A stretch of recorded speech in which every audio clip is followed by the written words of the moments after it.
శక్తి హనుమంతుడి. కాబట్టి ఆయన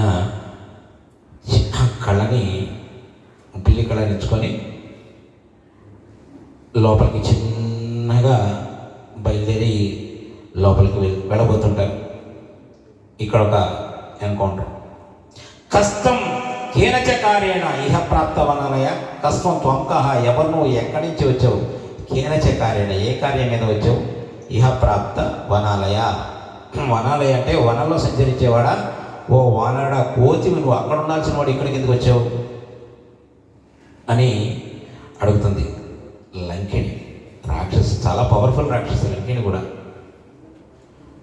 అయితే ఏం లేదమ్మా, అక్కడ ఎవరో చెప్పారు లంక బాగుంటుంది, చాలా బాగుంటుంది, అందంగా ఉంటుంది, చాలా ఫ్రూట్ గార్డెన్స్ ఉన్నాయి, అన్ని రకాల ఫ్రూట్స్ ఉన్నాయి అన్నీ చెప్తే 2 పళ్ళు తీసి తినేసి వెళ్ళిపోదామని. నేనేం చేయలేమ్మా, కానీ ఎవరు నువ్వు? ఎందుకంటే ఆ లంకిణికి ఎదురు చెప్పే ధైర్యం ఎవ్వరికి లేదు అక్కడ. అంత పవర్ఫుల్ రాక్షసి లంకిణి. స్వామి అడుగుతున్నారు, ఎందుకు ఎవరు నువ్వు? నన్నే అడుగుతావా? అహంతు నగరీ లంకా. భగవంతుని విషయంలో ఎవరైతే అహంకారంగా ప్రవర్తిస్తారో వాళ్ళ సమయం దగ్గర పడితే లెక్క. అహంతు నగరీ లంకా స్వయమేవ ప్లవంగమా. నేను లంకా నగరానికి అధిష్టాన దేవతను, నన్ను లంకిణి అంటారు. నన్ను రావణాసురుడు ఇక్కడ చీఫ్ సెక్యూరిటీ ఆఫీసర్ గారు రిక్రూట్ చేశారు. ఏమనుకుంటున్నావు, నిన్ను ఒక్క దెబ్బలో పంపించేస్తా. ఏం అవసరం లేదమ్మా, నేను వెళ్తాను అని మాట్లాడుతూ స్వామి మీద కొడుతుంది. అప్పుడు ఇంతవరకు నా ఒంటి మీద చేసే ధైర్యం ఎవరికి రాలా, నువ్వే వేసావు అని చెప్పేసి పిడికిలు బిగించి ఒకటే కొడతారు. పూర్వజన్మలో బ్రహ్మ శాపం వల్ల ఆవిడ రాక్షసిగా జన్మించింది. ఆ రాక్షసి అంత పవర్ఫుల్ అయిన రాక్షసి, మంచి క్యాపబుల్ క్యాండిడేట్ అని రావణాసురుడు ఇక్కడ ఏమైనా చీఫ్ సెక్యూరిటీ ఆఫీసర్గా వేసుకున్నాడు. అప్పుడు చెప్తుంది, అప్పుడు బ్రహ్మను అడుగుతుంది, స్వామి మీరు నాకు శాపం అయితే ఇచ్చారు, శాప విమోచన ఎట్లా జరుగుతుందంటే, రామకార్యం భగవంతుని కార్యంలో ఒక దూత వస్తాడు, ఆ దూత కూడా వానరాకారంలో ఉంటారు. అది కూడా ఎప్పుడు తెలుస్తుంది అంటే, ఎప్పుడైతే ఆయన చెయ్యి నేను టచ్ చేస్తుందో, తగులుతుందో నీకు జన్మరాహిత్యం పొందుతామని చెప్పారు. నాకు అర్థమైంది స్వామి, ఆ దూత మీరే, మీరు కూడా జాగ్రత్తగా అమ్మవారు ఎక్కడ ఉందో తెలుసుకొని, ఎందుకంటే ఈవిడికి కూడా తెలియదు అమ్మవారు ఎక్కడ ఉందో. అంత ఇంటెలిజెన్స్ రావణాసురుడి. మొత్తం అంతా మార్చేస్తుంటాడు, డ్యూటీలన్నీ ఇక్కడ వాళ్ళని అక్కడ వాళ్ళని ఇక్కడ వాళ్ళని. ఎందుకంటే అమ్మవారు లోపల ఉన్న విషయం బయటకు ఎక్కడ తెలిసిపోతున్న భయం. అమ్మవారు వచ్చిన దగ్గర నుంచి రావణాసుడికి కంటి మీద కొరుకులేదు. అంత దారుణంగా రావణాసుడి పరిస్థితి. అందుకని తెలుసుకొని ఈ దుర్మార్గుడు వధించబడాలి అని చెప్పి చెప్తూ ఉంటుంది. సో హనుమంతుడు లంకలోకి వెళ్ళిపోయారు. లంక ఎంత అందంగా ఉంటుందో స్వామి మనకు వివరిస్తున్నారు, మనం చూద్దాం.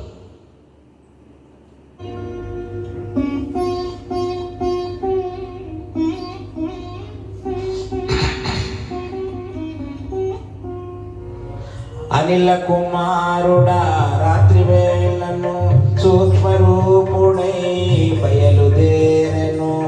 రజనీకరుని వెలుగున తాను రజనీచరుల కనుల బడకను. పిల్లి వలె పంచి మెల్లగా సాగెను. ఉత్తర ప్రాకార ద్వారము చేరెను.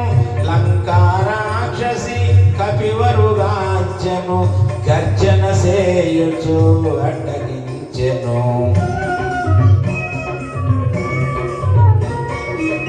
కొండ కోనల తిరుగాడు కోతివి, ఈ పురికి పనికై వచ్చితివి. లంకేశ్వరుని ఆనతి మేర లంకాపురికి కావలి ఉన్న. లంకను నేను లంకాది దేవతను, నీ ప్రాణములను నిలువున తీతును. కదలక మెదలక నిజము పల్కుమని లంక ఎదుర్కొనే కపికిశోరుని.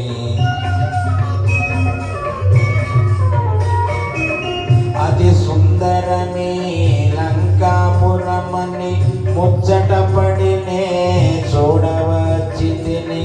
ఈ మాత్రమునకు కోపమెందుకులే ఉరముగాచినే మరలిపోనులే అని నెమ్మదిగా పలుకగా విని అనిలాత్మజుని చులకనగా కొని లంకా రాక్షసి కపికిశోరుని గర్జించి కసరి గర్జించి చరచను.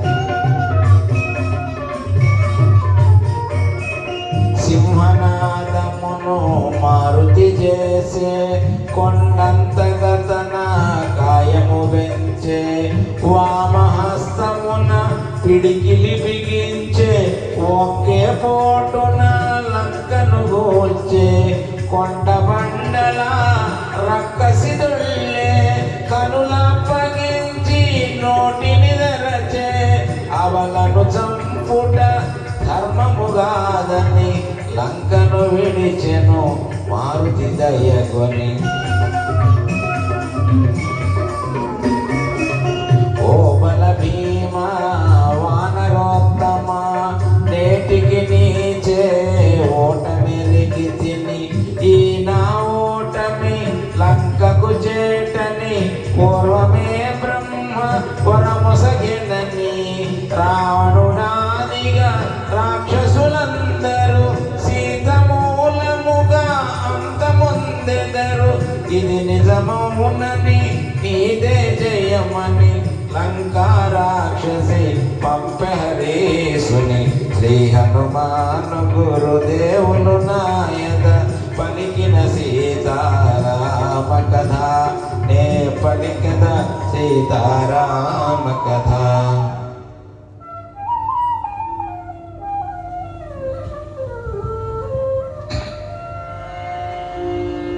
కోటగోడ అవలీలగా ప్రాకెను కపికిశోరుడు లోనికి ధుమికెను. శత్రుపతనముగా వామ పాదమును ముందుగా మోపెను ముందుకు సాగెను. ఆణిముత్యముల తోరణాలు గల రమ్యతరమైన రాజవీధుల వెన్నెలలో లంకాపురి శోభను శోధనగా హరేశుడుగాంచెను.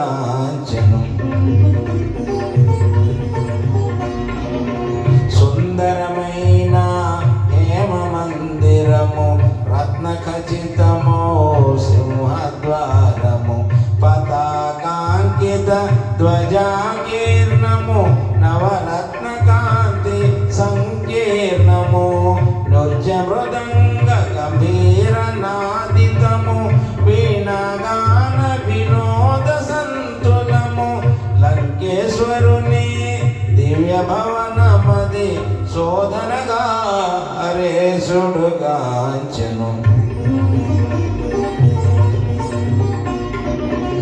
అత్తరు పన్నీట జలకములు కాలాగరు సుగంధ ధూపములు స్వర్ణ ఛత్రములు వింజామరలు కస్తూరి పునుగు జవాజి గంధములు నిత్య పూజలు శివార్చనలు మాస పర్వముల హోమములు.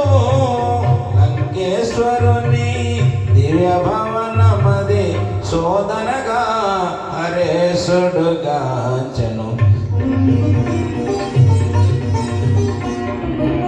సుందరమైన హేమ మందిరము రత్న ఖచితము సింహద్వారము పతాకాంకిత ధ్వజాకీర్ణము నవరత్న కాంతి సంకీర్ణము. నృత్య మృదంగ గంభీర నాదితము వీణగాన వినోద సంతులము. లంకేశ్వరుని దివ్య భవనమది శోధనగా హరేశుడుగాంచెను. శ్రీ హనుమాన్ గురుదేవులు నాయద పలికిన సీతారామ కథ నే పలికెద సీతారామ కథ.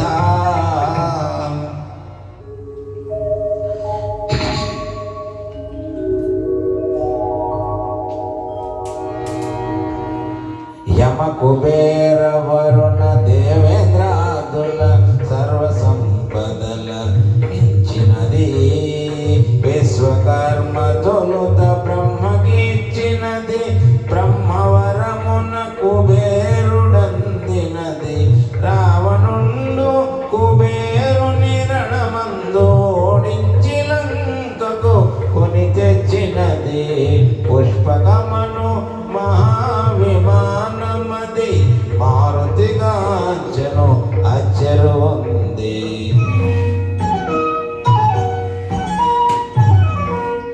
నేలను తాకగా నిలచియుండునది, రావణ భవన మధ్యంబుననున్నది, వాయుపథమున ప్రతిష్ఠితమైనది, మనమున తలచిన రీతి పోగలది.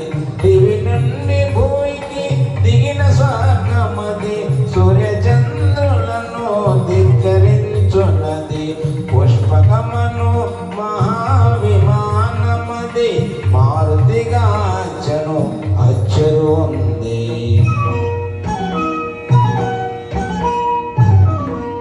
లంకాదీసుని ప్రేమ మందిరము రత్న ఖచ్చితము హేమ మందిరము, చందనాది సుగంధ బంధురము, పానభాక్ష పదార్థ సమోదము, ఆయా పరిమళ రూపానిలము, అనిలాత్మజుచే ఆఘ్రాణితము, పుష్పకమందు రవణ మందిరం మది, మారుతిగాంచెను అచ్చెరు ఉంది.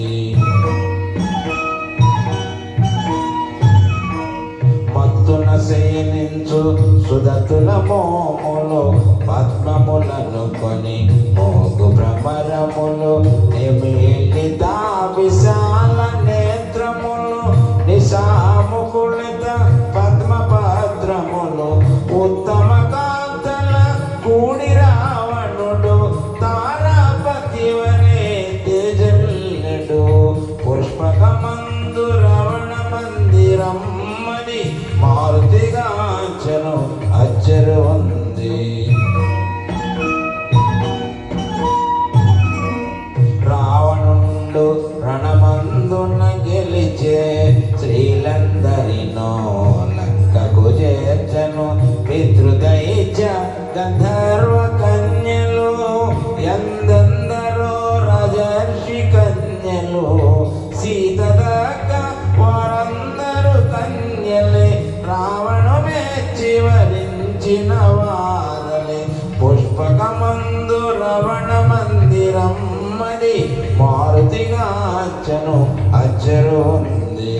శ్రీ హనుమాను గురుదేవులు నాయద పలికిన సీతారామ కథ నే పలికెద సీతారామ కథ.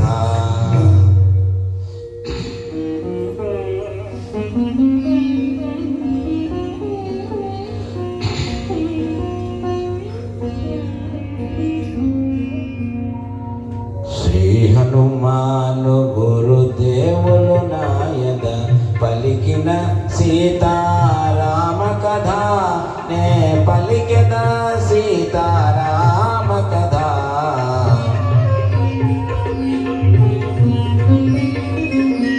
ఐరావతము దంతపు మొనలతో పోరున పొడిచిన గంటులతో, వజ్రాయుధపు ప్రఘాతములతో, చక్రాయుధపు ప్రహరణములతో, జయ పరంపరల గురుతులతో, కీర్తి చిహ్నమున కాంతులతో, లంకేశుడు శయనించే కాంతలతో, సీతకై వెదకే మారుతి ఆశతో,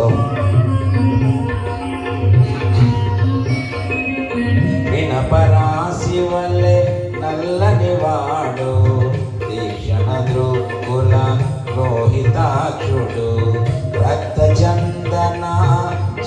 సుతగాత్రుడు సంధ్యారుణ ఘన తేజోవంతుడు సతులగూడి మధుగ్రోలినవాడు రతికేణి సలిపి చోలినవాడు లంకేశుడు శయనించే కాంతలతో సీతకై బ్రతకే మారుతి ఆశతో అందొక వంక పర్యంకము చేరి నిదురించుచుండే దివ్య మనోహరి నవరత్న ఖచ్చిత భూషణధారిణి నలువంకలను కాంతి ప్రసారిణి స్వర్ణదేహిని చారు రూపిణి రాణుల పురాణి పట్టపురాణి లంకేశ్వరుని హృదయేశ్వరి మండోదరి లోకోత్తర సుందరి మండోదరిని జానకి అనుకుని ఆడుచు పాడుచు గంతులు పెట్టి బాలము బట్టి ముద్దులు పెట్టి నేలను కొట్టి భుజములు తట్టి స్తంభములెగసి క్రిందకి దుమికి పల్లటీలు కొట్టి చెంగున చుట్టి చెంచలమో కపి స్వభావమును పవనతనయుడు ప్రదర్శన చేసెను శ్రీ హనుమాన్ గురుదేవులు నాయద పలికిన సీతారామ కథ నే పలికెద సీతారామ కథ. స్వామి తల్లి గురించి తీవ్రంగా అన్వేషిస్తుంటారు లంకలో. అమ్మ జాడ ఎక్కడా కనపడట్లేదు. ఎందుకంటే అక్కడ ఉన్న వాళ్ళందరూ కూడా కామాంధులు కాబట్టి ఏవైతే చూడకూడని పరిస్థితులు ఉన్నాయో అవన్నీ చూడాల్సిన దౌర్భాగ్యం ఏర్పడింది. బాధపడుతున్నారు స్వామి, ఏంటి నా పరిస్థితి, ఎంత నేను అన్వేషిస్తున్నాను అమ్మ గురించి, అమ్మ జాడ నాకు కనపడట్లేదు, ఏంటి సంగతి అని చెప్పేసి అమ్మ హనుమంతుడు ఆలోచిస్తూ ఉంటారు. ఆలోచిస్తూ వెతకంగా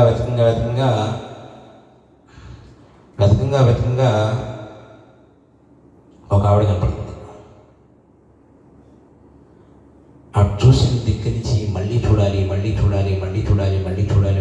అనిపిస్తుంది.